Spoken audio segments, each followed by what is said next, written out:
شروع اللہ کے نام سے جو بڑا مہربان نہایت رحم والا ہے۔ آپ سب کو حسانی اسلامک اسٹوڈیو میں خوش آمدید۔ حضرت موسیٰ علیہ السلام کا تعلق اسرائیلی گھرانے سے تھا۔ ان کے ماننے والے آج بھی لاکھوں کی تعداد میں موجود ہیں۔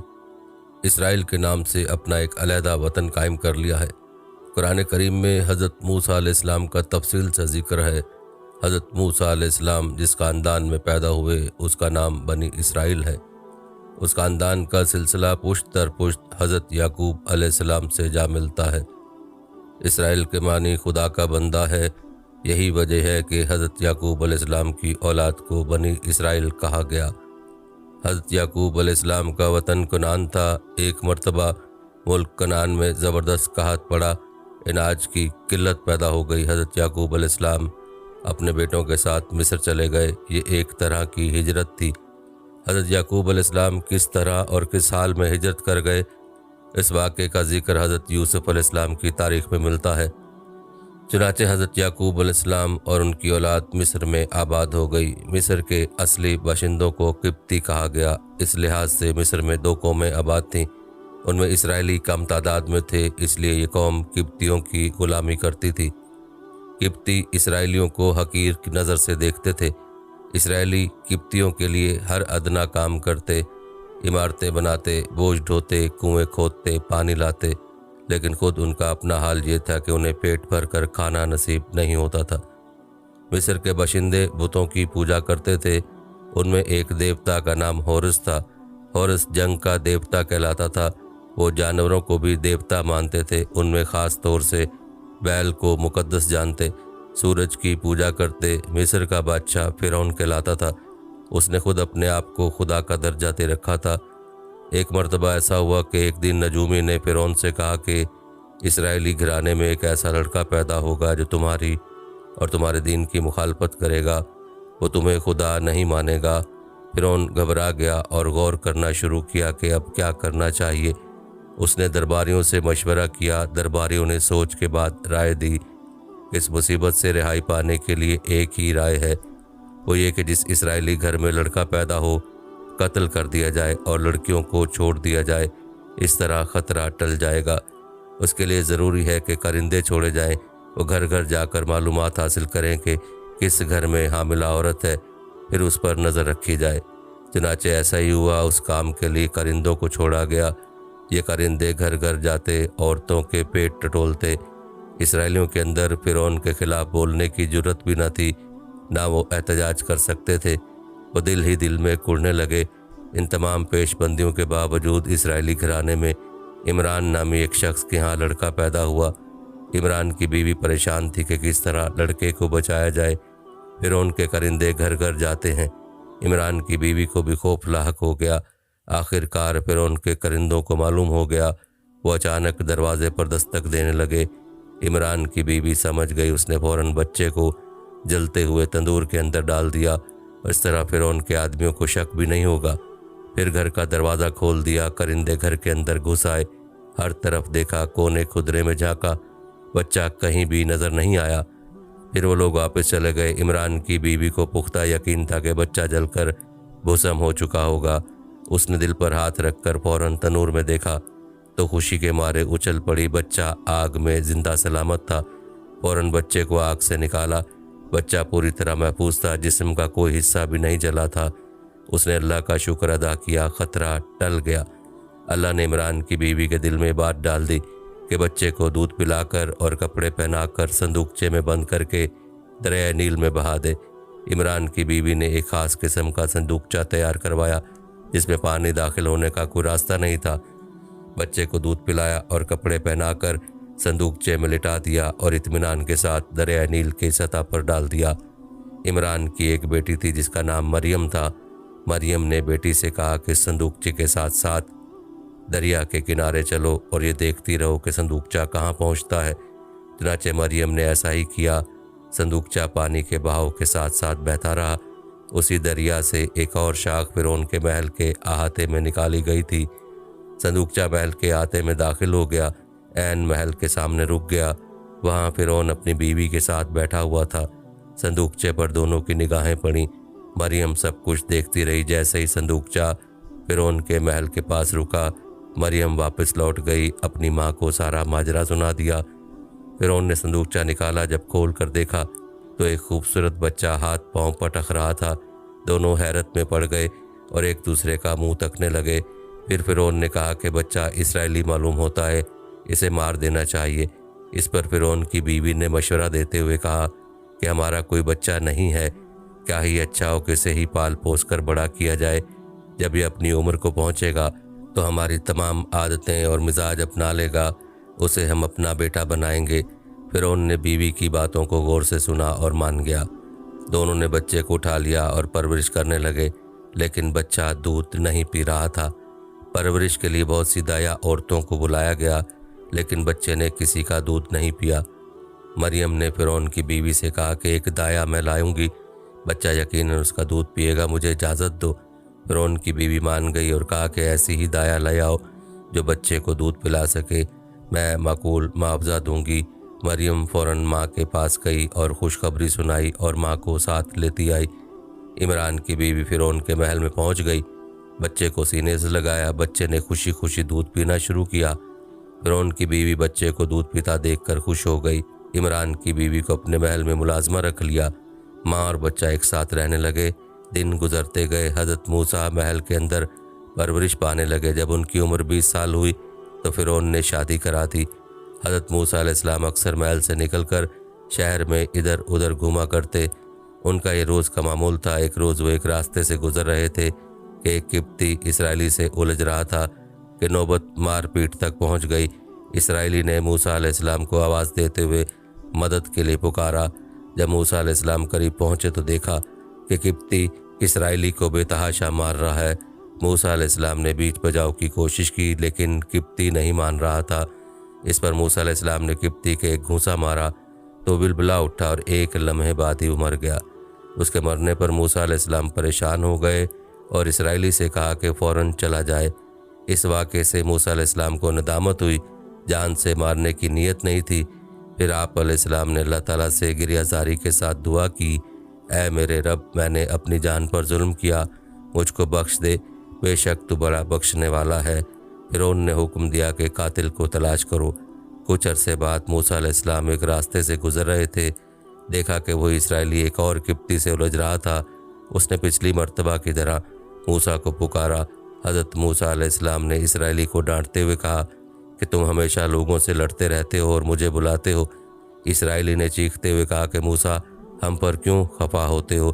کیا تم مجھے بھی مار ڈالو گے جیسا کہ کچھ دن قبل تم نے ایک قبطی کو مار ڈالا تھا؟ اسرائیلی کی زبان سے نکلی یہ بات راہگیروں نے سن لی۔ حضرت موسیٰ علیہ السلام گھبرا گئے کہ بات فرعون کے کانوں تک پہنچ جائے گی اور وہ مجھے سزا دے گا۔ آپ علیہ السلام نے اس خیال سے مصر سے نکل جانے کا فیصلہ کیا۔ فرعون کے قہر سے بچنے کا یہی ایک راستہ تھا۔ حضرت موسیٰ علیہ السلام مصر سے روانہ ہوئے اور مدین کی جانب چل پڑے۔ آپ علیہ السلام راستہ طے کر رہے تھے۔ راستہ کیا تھا؟ ایک چٹیل میدان تھا جہاں نہ پانی تھا نہ کوئی سایہ دار درخت تھا، صرف خاردار جھاڑیاں تھیں۔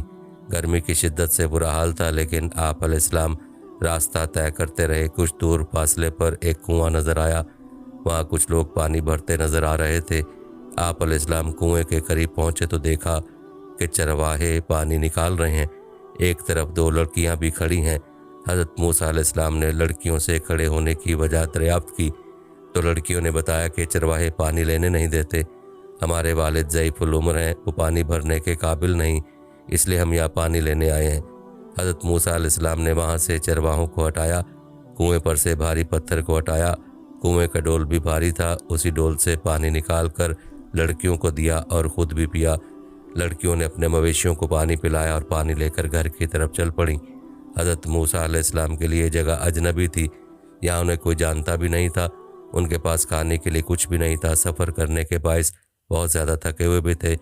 پاس ہی ایک درخت کے سائے میں بیٹھ گئے اور دعا کی، اے رب، تو نے جو چیز اچھی اتاری ہے میں اس کا محتاج ہوں۔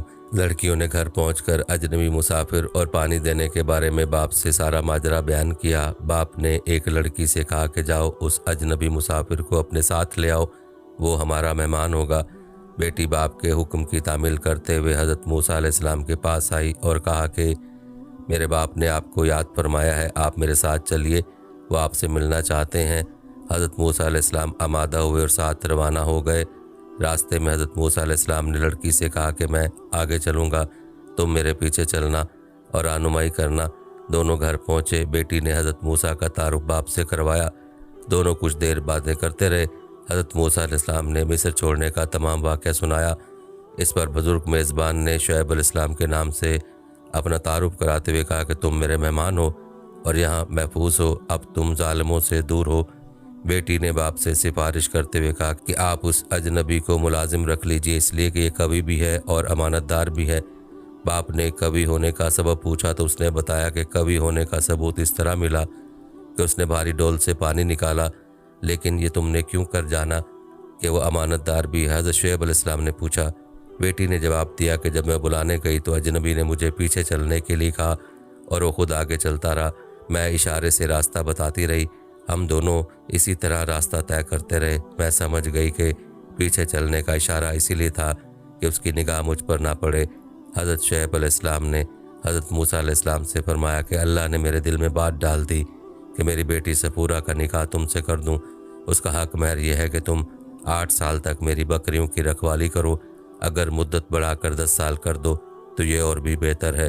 حضرت موسیٰ علیہ السلام نے شرائط منظور کر لیں اور نکاح ہو گیا۔ حضرت شعیب علیہ السلام نے اپنا عصا بھی حضرت موسیٰ علیہ السلام کے حوالے کیا۔ وہ ایک مدت تک مدین میں رہے اور ذمہ داریاں نبھاتے رہے، لیکن مصر کی یاد ستاتی رہی۔ کبھی کبھی ان کے دل میں خیال آتا کہ مصر واپس جا کر حالات کا جائزہ لیا جائے۔ آپ نے ایک مرتبہ پختہ ارادہ کر لیا۔ حضرت شعیب علیہ السلام کو اپنے ارادے سے آگاہ کیا اور اجازت چاہی۔ حضرت شعیب علیہ السلام نے جانے کی اجازت دے دی۔ حضرت موسیٰ علیہ السلام نے اپنی اہلیہ صفورہ کے ہمراہ جانے کے لیے سفر سامان باندھ لیا اور مصر کی جانب چل پڑے۔ راستہ طے کر رہے تھے کہ کھانے کا وقت آ پہنچا۔ کھانا پکانے کے لیے آگ کی ضرورت پڑی۔ چکماک پتھر کو رگڑنا شروع کیا، لیکن آگ کی چنگاری بھی نہیں نکلی تو مایوس ہو گئے۔ یک بار کی آسمان پر کالے بادل چھا گئے۔ اچانک تیز و تند آندھی آئی، اس کے بعد بارش شروع ہو گئی جس سے موسم بدل گیا، بلکہ موسم سرد ہو گیا۔ حضرت موسیٰ علیہ السلام کو سردی محسوس ہوئی۔ گرمی پیدا کرنے کے لیے آگ کی ضرورت پڑ گئی۔ آپ چاروں طرف دیکھنے لگے کہ شاید کہیں آگ نظر آ جائے۔ آپ علیہ السلام نے دیکھا کہ کچھ دور فاصلے پر روشنی دکھائی دینے لگی۔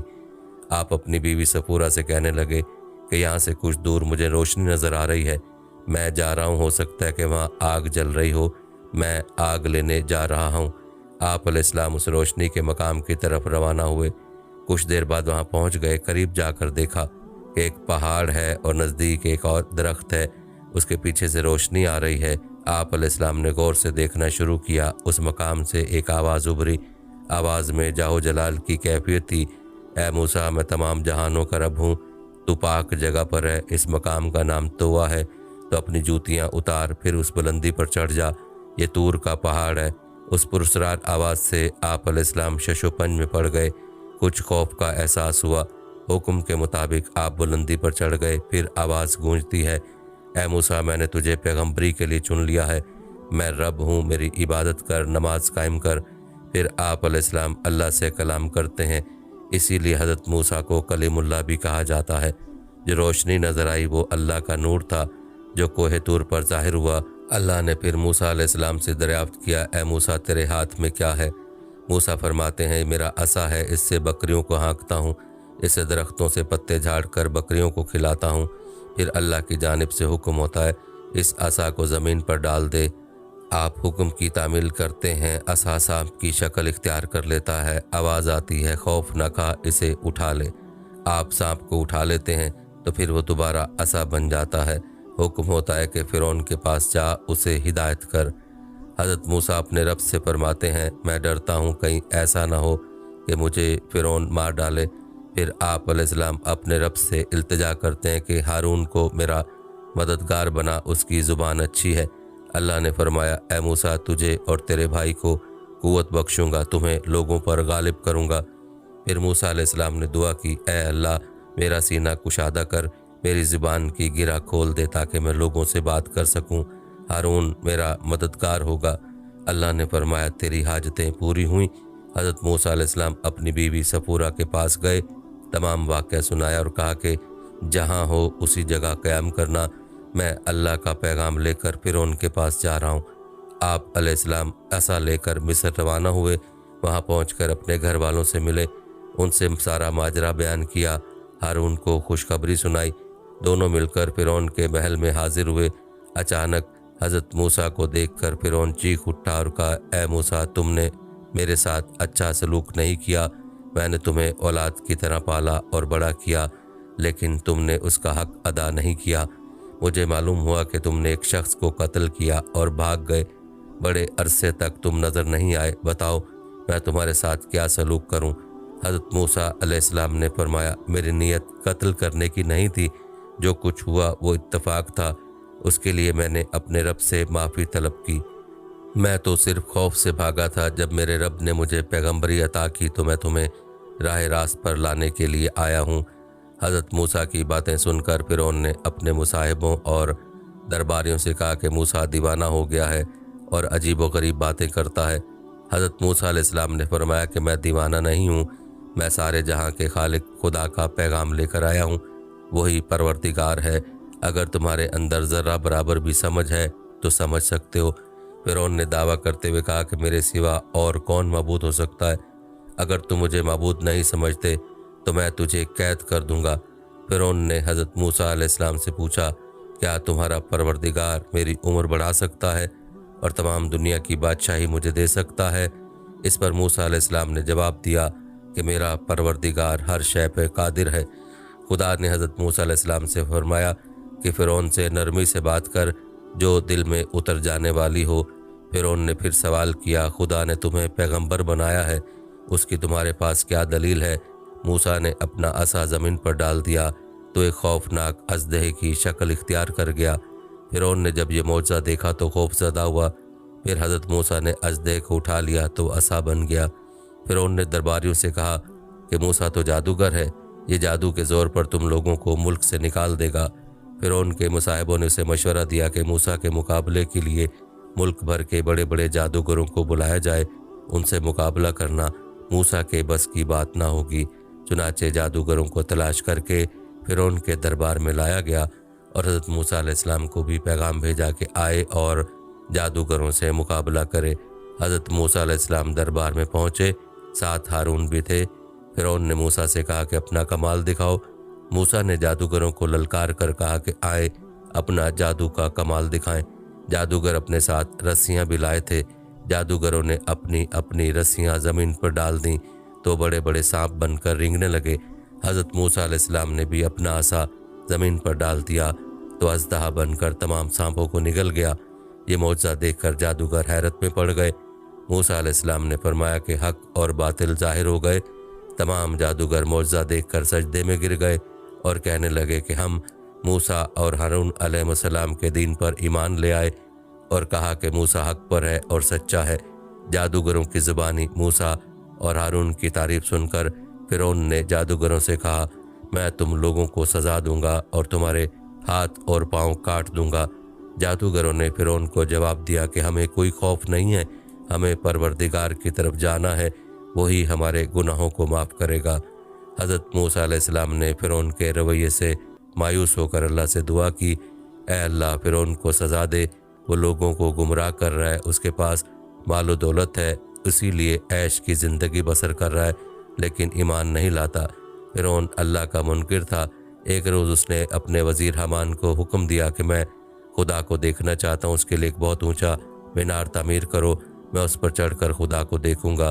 فرعون کے کہنے پر حامان نے ایک بلند و بالا مینار تعمیر کیا۔ وہ اتنا اونچا تھا کہ اپنی جگہ پر برقرار نہ رہ سکا اور دھڑام سے زمین بوس ہو گیا۔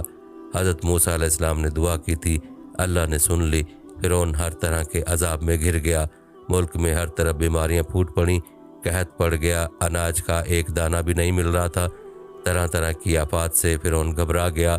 اس کی قوم نے واویلا مچا دیا اور فریاد کی کہ یہ کیا ہو گیا، ہم تو ہر طرح کے عذاب میں مبتلا ہو گئے۔ فرعون نے اپنی قوم سے کہا کہ موسیٰ سے کہو کہ عذاب ٹال دے۔ فرعون کے مشورے پر لوگ حضرت موسیٰ علیہ السلام کے پاس آئے اور کہنے لگے کہ ہم سب عذاب میں مبتلا ہو گئے ہیں، ہمارے پاس اناج نہیں ہے، ہم فاقے کر رہے ہیں، بیماریوں سے بھی تنگ آ چکے ہیں، ہمارے اندر اب اتنی سخت نہیں کہ ہم برداشت کر سکیں۔ ان کی حالت دیکھ کر حضرت موسیٰ علیہ السلام کو رحم آ گیا۔ آپ نے اللہ سے دعا کی تو عذاب ٹل گیا۔ کچھ عرصے تک اطمینان سے رہے، پھر دوبارہ گناہ میں مبتلا ہو گئے اور عذاب کو بھول گئے۔ اللہ نے پھر ان پر عذاب نازل کیا تو حضرت موسیٰ علیہ السلام کے پاس آئے اور گناہوں کا اعتراف کیا، اپنی گمراہ کن حرکتوں پر نادم ہوئے اور کہا کہ ہم موسیٰ اور ہارون کے رب پر ایمان لے آئے۔ حضرت موسیٰ علیہ السلام نے پھر اپنی قوم کی نجات کے لیے دعا کی تو عذاب ٹل گیا، تو اس پر کہنے لگے کہ مصیبتیں تو آتی جاتی رہتی ہیں، یہ کوئی تعجب کی بات نہیں۔ پھر اللہ کا قہر نازل ہوا، ٹڈی دل آسمان پر چھا گئے، کھڑی فصل تباہ ہو گئی، ملک میں قحط پیدا ہو گیا، جسم میں جوئیں پیدا ہوئیں، جگہ جگہ مینڈک نظر آنے لگے، یہاں تک کہ جینا دوپہر ہو گیا۔ اللہ نے حضرت موسیٰ علیہ السلام پر وحی بھیجی کہ سرزمین کو چھوڑ دو اور اپنی قوم بنی اسرائیل کو ساتھ لے کر نکل پڑو۔ اللہ کے حکم کے مطابق حضرت موسیٰ علیہ السلام اپنی قوم کے ساتھ نکلنے کی تیاریاں کرنے لگے۔ اسی دوران مصر میں وبا پھوٹ پڑی، قبطی بڑی تعداد میں مرنے لگے، ہر گھر سے لاش نکلتی تھی۔ اس دوران بنی اسرائیل مصر سے جانے لگے۔ ان کے ملک سے نکلنے پر کسی نے توجہ نہیں دی، اس لیے کہ ہر طرف نفسا نفسی کا عالم تھا۔ حضرت موسیٰ علیہ السلام نے حضرت ہارون کی رہنمائی میں بنی اسرائیل کو روانہ کر دیا اور خود پیچھے رہ گئے۔ بنی اسرائیل کا قافلہ دریائے کلزم کے کنارے پہنچ گیا۔ فرعون کے کارندوں نے دیکھا کہ شہر میں کوئی اسرائیلی نظر نہیں آ رہا تو فرعون کو اطلاع دی۔ فرعون اپنے لشکر کے ہمراہ اسرائیلیوں کے تعاقب میں روانہ ہوا۔ فرعون کا بھاری لشکر دیکھ کر موسیٰ کی قوم گھبرا گئی۔ موسیٰ کی قوم نے کہا کہ ہم مصر سے نہ نکلتے تو اچھا تھا، اب تو ہم گر گئے ہیں۔ حضرت موسیٰ علیہ السلام نے اپنی قوم سے خطاب کرتے ہوئے کہا، میرے ساتھیوں، خوف زدہ ہونے کی ضرورت نہیں، میرا رب میرے ساتھ ہے، وہی ہمیں راہ دکھائے گا۔ اسی وقت آواز آتی ہے کہ اے موسیٰ، اپنا عصا دریا پر مارو۔ حضرت موسیٰ علیہ السلام نے اپنا عصا دریا میں مارا تو دریا کا پانی دو طرف ہو گیا اور درمیان سے راستہ بن گیا۔ حضرت موسیٰ علیہ السلام نے اپنی قوم کی ہدایت کی کہ میں اس راستے سے دریا پار کرتا ہوں، تم سب میرے پیچھے پیچھے آؤ۔ چنانچہ حضرت موسیٰ علیہ السلام روانہ ہوئے اور پیچھے پیچھے ان کی قوم تھی۔ بنی اسرائیل نے دریا عبور کیا۔ فرعون کا لشکر بھی پہنچ چکا تھا۔ جب فرعون نے موسیٰ اور ان کی قوم کو راستہ پار کرتے دیکھا تو خود بھی اپنے لشکر کے ساتھ دریا پار کرنے کی کوشش کی، اور جب فرعون اور اس کا لشکر بیچ میں پہنچا تو دونوں طرف کا پانی مل گیا۔ فرعون اپنے لشکر کے ساتھ ڈوبنے لگا تو موسیٰ کو آواز دی کہ اے موسیٰ، مجھے بچا لے، میں ڈوب رہا ہوں، میں ایمان لاتا ہوں۔ حضرت موسیٰ نے اس کی آواز پر توجہ نہ دی اور وہ اپنے لشکر سمیت ڈوب گیا۔ حضرت موسیٰ علیہ السلام اپنی قوم کو لے کر نئی سرزمین پر پہنچے۔ نئی جگہ تھی، اسرائیلی قوم کے لیے نئی نئی مشکلات اور پریشانیاں پیدا ہو گئیں۔ کھانے پینے کا کوئی سامان میسر نہیں تھا، زمین بنجر تھی، پانی بھی نہیں تھا، اس لیے کوئی درخت پودا پیدا نہیں ہوتا تھا۔ اسرائیلیوں نے حضرت موسیٰ علیہ السلام سے فریاد کی کہ ہم کیسی جگہ آ گئے ہیں اور کیسی مشکل میں پھنس گئے ہیں، یہاں تو زندگی دوبھر ہو گئی ہے، کیا ہی اچھا ہوتا کہ مصر کی سرزمین نہیں چھوڑتے۔ اپنی قوم کی باتوں سے حضرت موسیٰ علیہ السلام بھی پریشان ہو گئے، یہاں نہ پانی ہے نہ سبزہ۔ پھر آپ علیہ السلام نے پانی کے لیے زمین پر عصا مارا تو 12 چشمے پھوٹ پڑے۔ یہ چشمے اسرائیلیوں کے 12 قبیلے تھے، آپس میں بانٹ لیے۔ اسرائیلیوں نے پھر حضرت موسیٰ علیہ السلام سے مطالبہ کیا کہ ہمارے کھانے کے لیے سامان فراہم کرو۔ حضرت موسیٰ علیہ السلام نے اللہ سے دعا کی تو آسمان سے من و سلوہ اترنے لگا۔ علماء نے وضاحت کی ہے کہ ایک قسم کے پرندے کو کہتے ہیں، اسرائیلی اس کا گوشت کھایا کرتے تھے۔ کسی نے اس کی تشریح اس طرح کی کہ جب اسرائیلی سرائے سینا میں تھے تو کوئی سایہ بھی نہیں تھا، تو اللہ نے ان کے لیے بادل کے ذریعے سایہ پیدا کیا۔ جب رات ہوتی یہی بادل آگ کا ستون بن کر روشنی اور گرمی پیدا کرتا۔ کھانے کے لیے خاص قسم کی خوراک من بھی بھیجا، اس کے باوجود اسرائیلیوں کو تشبیہ نہ ہوئی۔ اسرائیلیوں نے حضرت موسیٰ علیہ السلام سے کہا، یہ تو ایک ہی قسم کا کھانا ہے، ہم اسے کھاتے کھاتے اکتا گئے ہیں۔ اے موسیٰ، اپنے رب سے دعا کرو کہ ہمارے لیے زمین سے کھیرا، ککڑی، پیاز، لہسن اور مسور پیدا کرے۔ حضرت موسیٰ علیہ السلام نے خفا ہو کر فرمایا، یہ چیزیں تو شہر ہی میں مل سکتی ہیں، جسے ان سب چیزوں کی ضرورت ہو وہ شہر چلا جائے۔ آپ علیہ السلام نے پھر فرمایا کہ مصیبتیں تو جلد ہی ٹل جائیں گی، ہم بہت جلد مصر لوٹ جائیں گے۔ حضرت موسیٰ کی قوم نے کہا کہ وہاں تو فرعون کی حکمرانی ہے اور وہ ہمارے خلاف ہے، ہم وہاں کس طرح جائیں؟ اس پر حضرت موسیٰ علیہ السلام نے کہا کہ فرعون غرق ہو چکا ہے، اب وہ اس دنیا میں نہیں رہا،